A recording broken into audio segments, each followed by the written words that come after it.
So why do institutions participate in federated identities? Well, it is scalable. It appears that it's scalable to the millions. We don't seem to have a problem with that. It is secure. All the transactions that are in here are in fact encrypted. So there's everyone's personal information is being well protected. It is interoperable. It's based on standards. One of the interesting things about it is we've discovered that it is just trivial to share applications once you bring them up and they're available to one institution. It's easy to make them available to many, many more. And of course, the reduced sign-on that I talked about early on is a big thing for some institutions. I'm going to tell you a little bit about traditional and federated identity management. I just want to contrast these two for you to kind of explain why federated identity management is more secure and more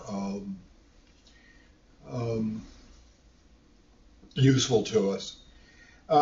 These two diagrams that you're about to see, this one and the next one, were stolen from Switch. So this is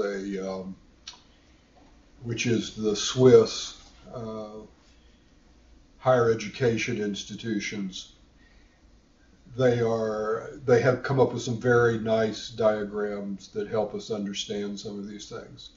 Notice we have here two institutions. Institution A has applications, employee benefits, e-learning, grid computing. Institution B has compliance training and a library. You'll notice that both of them issue credentials. And interestingly enough, Institution A, for compliance training in the library, is having to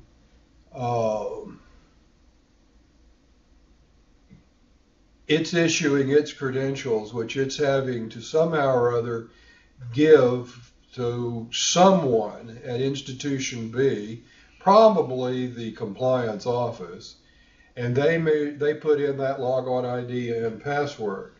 And in the event that it's lost, then the person up here at this institution has to contact someone here and try to get it straightened out. They have to get a new logon ID and password or whatever. But there is no, and the thing that I find the most wrong with it is if you look at, any of these applications here that belong to Institution A, the programming staff for each one of these applications is deciding who gets access. They're building a database, usually an SQL database that's subject to SQL injection attacks, and so it has its own set of problems with respect to security. But what it means is that our programming staffs have historically thought that it was their problem to deal with authentication and authorization as far as the application is concerned. If that programming staff, in this case these three applications, is remote from this institution, this communication across here becomes very difficult and very help desk intensive. And we all know that help desks are expensive. In the federated identity concept, we've moved the light blue back to where the credentialing is all part of this institution.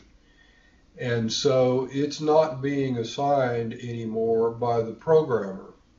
What's being done over here is a set of conditions are being checked. We call them attributes to see whether or not this entity coming from here or from here has the right set of attributes to be able to get access to that application.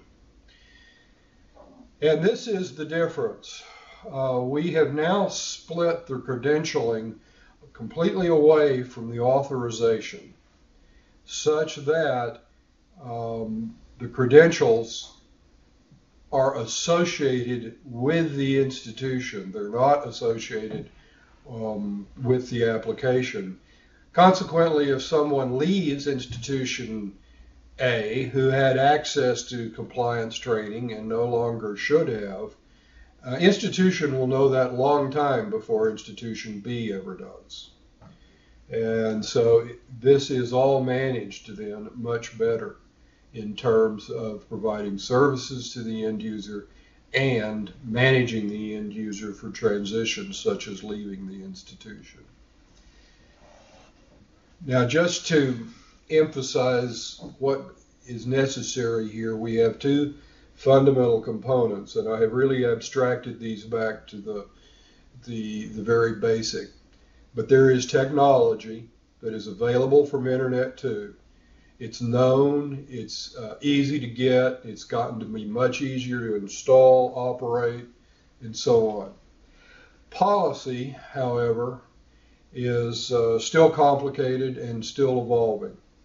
And I will give you some examples here in a few minutes, but the policy and the technology together are what's needed to have a very useful, active, and functional federation.